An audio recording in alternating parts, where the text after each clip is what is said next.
Boxing క్రీడకు పుట్టనిల్లు Srikakulam జిల్లా అని గడిచిన 3 దశాబ్దాలుగా జాతీయ అంతర్జాతీయ స్థాయిలో సిక్కోలు జిల్లా బాక్సింగ్ లో ప్రథమంగా సంపాదిస్తూ వస్తుందని వాకర్స్ ఇంటర్నేషనల్ సంస్థ ప్రతినిధులు గేదెల ఇందిరా ప్రసాద్, శాసపు జోగి నాయుడులు అన్నారు. రాష్ట్ర స్థాయి మెన్ బాక్సింగ్ పోటీలు ఈ నెల 13, 14 తేదీలో విజయవాడలో జరిగాయి. ఈ మెన్ ఛాంపియన్షిప్ పోటీలో శ్రీకాకుళం జిల్లా రన్నర్స్ ఛాంపియన్ దక్కించుకున్నారు. ఈ సందర్భంగా విజేతలకు శ్రీకాకుళం ఆర్ట్స్ కళాశాల ఆవరణలో స్టార్ వాకర్స్ క్లబ్ ఆధ్వర్యంలో సత్కరించారు.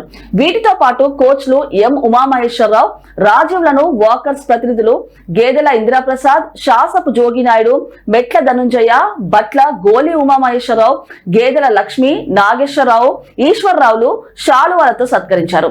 రాష్ట్ర స్థాయి మెన్ బాక్సింగ్ పోటీలలో శ్రీకాకుళం నగరానికి చెందిన పి విశ్వేశ్వరరావు గోల్డ్ మెడల్ సంపాదించుకున్నారు.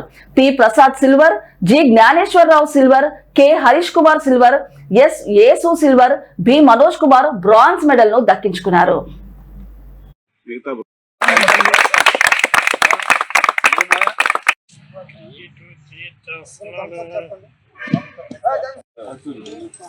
అందరూ ఒకసారి అభినందన తెలియజేసుకోవచ్చు. స్టేట్ లెవెల్ సిల్వర్ మెడల్ విజేతలయ్యారు, వారికి శుభాకాంక్షలు. మరి ఆ విధంగానే నేషనల్ లెవెల్లో కూడా మళ్ళీ ఆయన గోల్డ్ మెడల్ తీసుకురావాలని అందరము ఆయనకి ఆశీర్వదిద్దాం.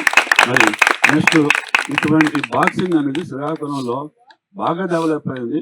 దేవ్ గారు అని ఆయన ఉమ్మలాంటి శిక్షణ తయారు చేసి, రాజీవ్ లాంటి శిక్షణ తయారు చేసి శ్రీకాకుళంలో బాక్సింగ్ నేషనల్ లెవెల్లో ఎదిగింది కనుక ఆయనకు కూడా హృదయపూర్వకంగా ధన్యవాదాలు తెలియజేస్తూ, ఇక్కడ మరి టైం వేస్ట్ చేయకుండా ఆ గోల్డ్ మెడలిస్ట్ ముందు వస్తే వాళ్ళకి సన్మానం చేసి మనం మన కార్యక్రమాల్లో బిజీగా ఉన్నాం. Thank you. ఏదేమైనా ఈరోజు ఒక మంచి కార్యక్రమం అరేంజ్ చేసి ఆ అవార్డ్స్ పట్టుకొచ్చారు. మన క్లబ్ ద్వారా, మన పేర్ల ద్వారా, ముఖ్యంగా స్టార్ వాకర్స్ క్లబ్ ఫౌండర్ మనందరూ ఆత్మీయ పెద్దలు ఇందిరా ప్రసాద్ గారు, మిగతా మిత్రులందరూ ఈ డే